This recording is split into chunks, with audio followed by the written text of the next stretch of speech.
Di surga, Bapa yang mengasihi kami, Bapa yang kami puji, puja dalam Kristus Yesus. Kami bersyukur Bapa karena setiap hari Tuhan menyediakan bagi kami makanan rohani, sehingga iman kami dikuatkan, diteguhkan, bahkan ditumbuhkan.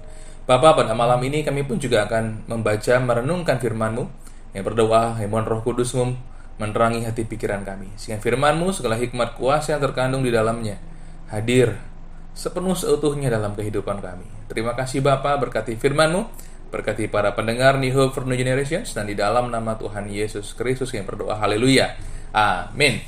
Nah sobat muda, tema perenungan kita pada malam hari ini adalah dipanggil untuk setia, ya, dipanggil untuk setia. Dan tema ini diambil dari 2 ayat firman Tuhan yang akan saya bacakan bagi para pendengar New Hope for New Generations semuanya. Yang pertama dari Mazmur 37 ayat 3 yang berbunyi demikian. Mazmur 37 ayat 3, percayalah kepada Tuhan dan lakukanlah yang baik. Diamlah di negeri dan berlakulah setia. Saya ulangi ya. Percayalah kepada Tuhan dan lakukanlah yang baik. Diamlah di negeri dan berlakulah setia. Berikutnya dari kitab Wahyu ayat 10. Kitab Wahyu ayat 10 yang berbunyi demikian. Jangan takut terhadap apa yang harus engkau derita. Sesungguhnya iblis akan melemparkan beberapa orang dari antaramu ke dalam penjara, supaya kamu dicobai dan kamu akan beroleh kesusahan selama 10 hari. Hendaklah engkau setia sampai mati, dan aku akan mengaruniakan kepadamu mahkota kehidupan. Amin. Nah sobat muda, jikalau kita renungkan, hidup kita di dalam Kristus adalah sebuah panggilan. Hal ini berarti bahwa hidup kita terkait erat dengan Tuhan yang memanggil kita kepada persekutuan dengan dirinya. Nah sobat muda, saya menyebut panggilan ini sebagai panggilan untuk menerima anugerah keselamatan, ya. Sebuah panggilan yang sangat indah, sebuah panggilan yang menjadi jawaban atas hasrat hati kita yang terdalam, bahkan menjadi hasrat hati semua orang di dunia ini jikalau mereka mau jujur, ya.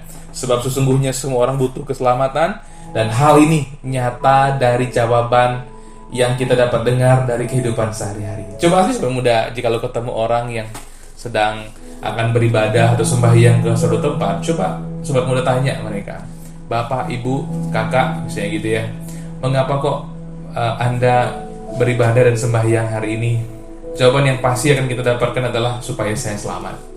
Semua tindakan ibadah, semua tindakan pelayanan yang sifatnya keagamaan, tujuannya pasti satu ini, supaya mendapatkan keselamatan sobat muda semua.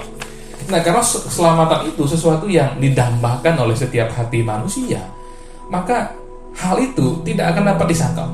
Beberapa orang merasa sungkan begitu, tidak leluasa ingin meminta kepada Tuhan. Barangkali mereka merasa tidak layak, barangkali mereka merasa tidak enak meminta kepada Tuhan. Tapi kalau soal keselamatan biasanya mereka pasti memintanya kepada Tuhan.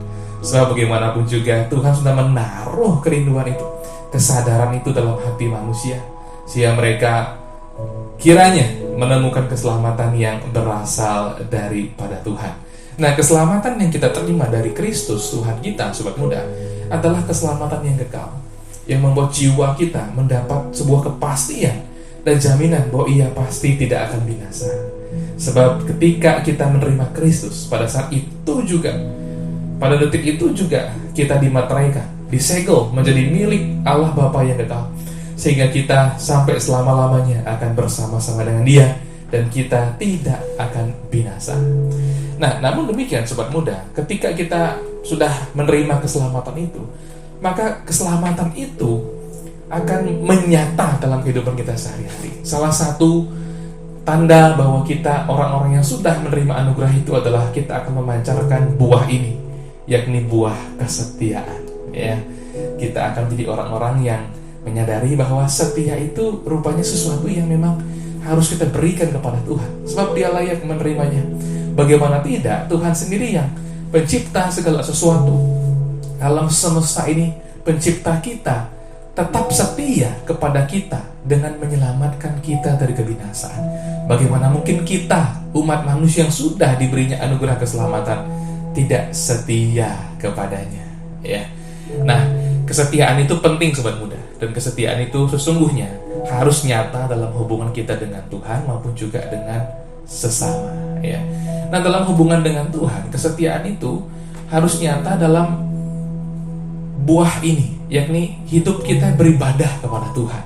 Kita tidak hanya menjadi orang-orang yang beribadah pada jam-jam ibadah tertentu. Kalau kita seorang Kristen, hari Minggu biasanya kita pasti beribadah, atau setiap tengah minggu kita punya ibadah yang lain, entah itu ibadah pemuda, ibadah rumah tangga, ibadah doa dan lain sebagainya.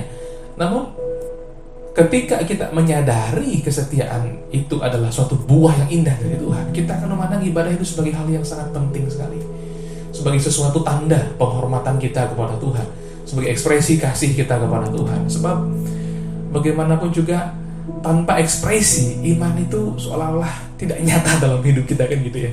Tapi ketika kita mengekspresikannya, iman itu akan menjadi sesuatu yang betul-betul dapat dilihat dan juga dapat dirasakan. Sebab tak seorang pun yang tahu iman kita sampai kita melakukan, mempraktekkan apa yang kita imani.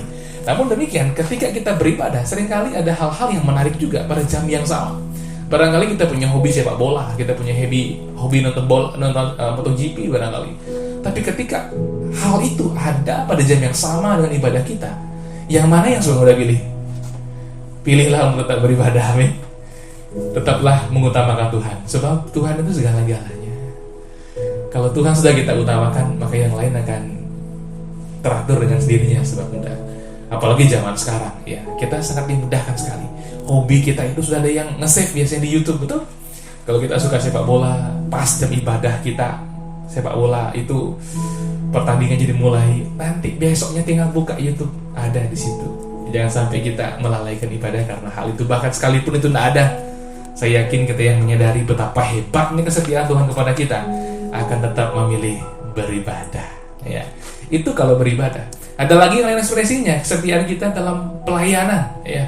Saya bersyukur banyak hari ini anak-anak muda yang memberi diri dalam pelayanan, baik di bidang musik, baik di bidang audiovisual, baik di bidang kreativitas, dan juga hal-hal yang lainnya. Saya bersyukur sekali, sebab itu tandanya bahwa ada kesadaran yang kuat bahwa kita melayani tidak menunggu usia yang tua. Kita melayani sejak muda, sebab demikianlah Tuhan memanggil kita.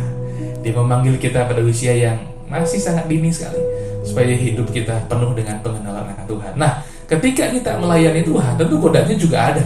Orang-orang yang melayani Tuhan pasti pernah mengalami hal ini, yakni ada orang-orang yang menghargai pelayanan mereka, tapi ada juga orang-orang yang tidak menghargai pelayanan mereka, bahkan memandang remeh, melihat pelayanan kita sebagai sesuatu yang barangkali bagi mereka tidak seberapa. Tetapi jikalau kita mengalami hal ini, pandanglah kepada Tuhan, sebab kesetiaan kita diuji di sini. Apakah kita mundur hanya karena mendengar perkataan manusia?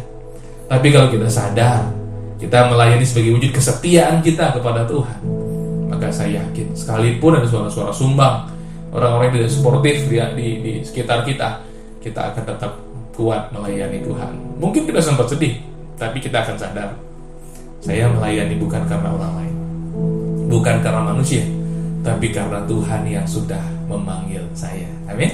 Atau sobat muda hidup di lingkungan pergaulan tertentu yang ternyata ada nilai-nilai yang tidak sesuai dengan firman Tuhan, atau hal-hal yang barangkali tidak sesuai dengan apa yang kita percayai, kita pegang sebagai seorang pengikut Kristus.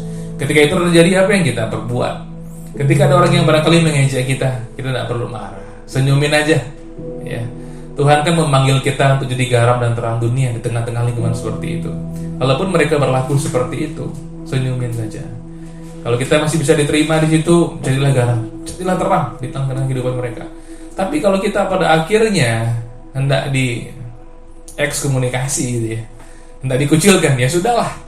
Kita tidak pernah kekurangan teman, karena Tuhan yang memanggil kita untuk jadi terang dan garam dunia akan selalu membuat kita berjumpa dengan orang-orang yang baru, teman-teman yang baru. Jika ada yang pergi karena kita nggak setuju dengan nilai yang dianut, biarin aja.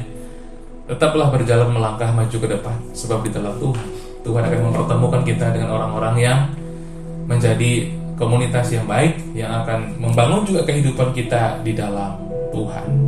Nah, itu dia sobat muda semua. Berikutnya, kesetiaan kita juga harus nyata dalam hubungan dengan sesama, ya. Pada zaman dulu, gereja mula-mula, sobat muda, penganiayaan itu sesuatu yang sangat sering menghampiri gereja. Sebab komunitas gereja, pengikut jalan Tuhan atau orang Kristen itu belum diakui oleh pemerintah, sehingga mereka sering kerap kali dianggap sebagai bidat dan lain sebagainya, penganiayaan, tetapi yang pasti mereka alami. Tapi ketika itu terjadi, apa respon mereka? Ini dia, orang yang sungguh-sungguh beriman tetap setia kepada Tuhan. Dan tidak hanya kepada Tuhan, mereka juga setia kepada saudara-saudaranya. Seringkali mereka akan ditanya, di mana orang-orang Kristen lainnya bersembunyi? Maka mereka tidak akan menjawab, sebab mereka mengasihi saudara-saudaranya. Mereka setia sebagai seorang saudara, mereka setia sebagai seorang sahabat, sehingga mereka rela mempertaruhkan nyawanya. Kepada Tuhan mereka setia, tidak menyangkal Kristus sampai akhir.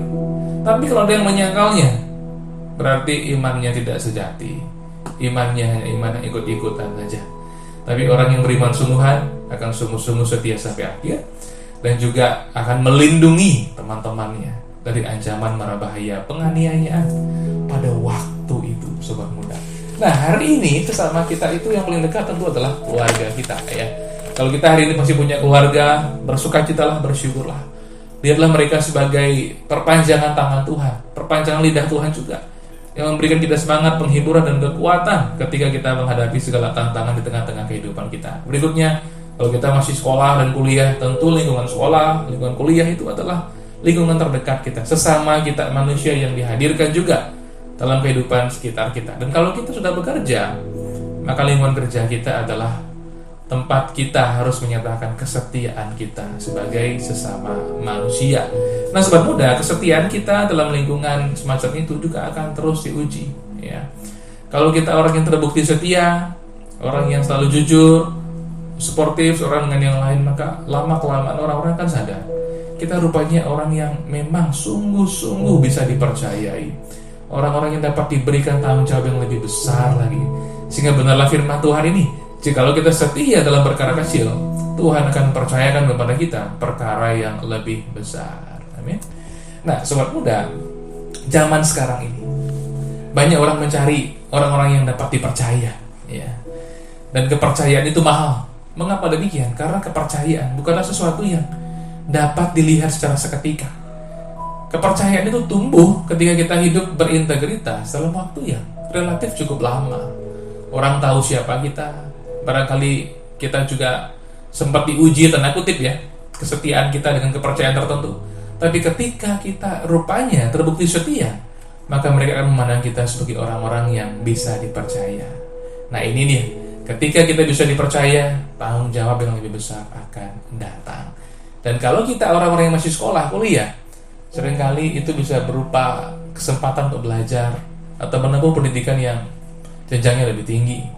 Kalau kita orang yang sudah bekerja, seringkali ini berupa sebuah promosi atau kesempatan untuk menaiki jenjang karir yang lebih tinggi lagi. Dan jikalau kita orang-orang yang terlibat dalam pelayanan, seringkali ini berupa pintu-pintu yang terbuka untuk kita melayani di tempat-tempat yang lebih jauh lagi, komunitas yang lebih besar lagi, dan menjangkau lebih banyak orang. Jadi kesetiaan itu penting sekali, ya. Jangan sampai kita menjadi orang-orang yang tidak bisa dipercaya, tapi jadilah orang-orang yang bisa dipercaya, sehingga banyak kepercayaan akan diberikan kepada kita. Dan itulah rupanya kunci kehidupan di tengah-tengah dunia ini, supaya kita dapat membawa kesaksian Kristus dalam kehidupan kita, dan juga kehidupan kita terus maju menjadi berkat dan memberi pengaruh kepada sebanyak mungkin orang. Dan jikalau kita orang yang sudah menikah, tetaplah setia kepada pasangan kita, ya. Barangkali beberapa pendengar pada malam hari ini adalah para pasangan muda, tetaplah setia. Semasih kita hidup di dunia ini, godaan ada saja, tapi pilihlah untuk tetap setia, sebab kesetiaan itu jalan Tuhan. Orang yang setia tidak akan pernah menyesal dengan pilihannya untuk setia. Sebaiknya orang yang memilih untuk tergoda dengan hal-hal yang jahat akan menyesal dengan pilihannya. Saya yakin roh Tuhan akan bekerja dalam diri kita, meneguhkan, menegaskan supaya kita memilih untuk setia. Sebab dengan setia kita sedang memancarkan buah daripada iman kita. Nah, sobat muda, dalam kesetiaan ini pandanglah terus kepada kesetiaan Tuhan, ya. Dia adalah pribadi yang tidak pernah mengurangi kesetiaannya kepada kita. Sebab ketika Tuhan sudah memutuskan memberi kita rahmat kasih karunia-Nya, maka Tuhan tidak akan pernah menyesali hal itu. Dia tidak akan pernah menyerah, menolong kita untuk tetap berjalan bersamanya. Ketika kita jatuh, Tuhan akan mengangkat kita. Ketika kita lemah, Dia akan memberi kita kekuatan. Dan ketika kita tidak tahu mesti berbuat apa, Tuhan akan memberi kita hikmat. Rohnya akan bekerja, firman-Nya akan dinyatakan kepada kita, supaya kita tetap berjalan dan berbuah dalam kesetiaan. Sehingga dalam ibadah kita, dalam pelayanan kita, dalam nilai-nilai yang kita pegang dan anut di kehidupan ini yang berasal dari firman Tuhan, dapat tetap tegak, nyata dalam kehidupan kita. Kemudian dengan hubungan kita kepada sesama, kita akan terbukti menjadi orang-orang yang dapat dipercayai. Amin. Tuhan memberkati kita.